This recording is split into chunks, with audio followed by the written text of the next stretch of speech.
ni Congressman Joel Chua kay Congressman Pulong Duterte, sundalo lang ako. Ano sabi ni Congressman Pulong Duterte sa kanya? Sundalo lang din ako. Pero pag isang sundalo nag-abuso, lalaban yung isang sundalo.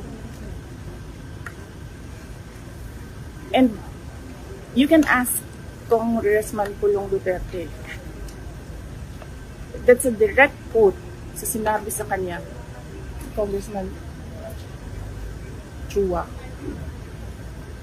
Next question. And you know what?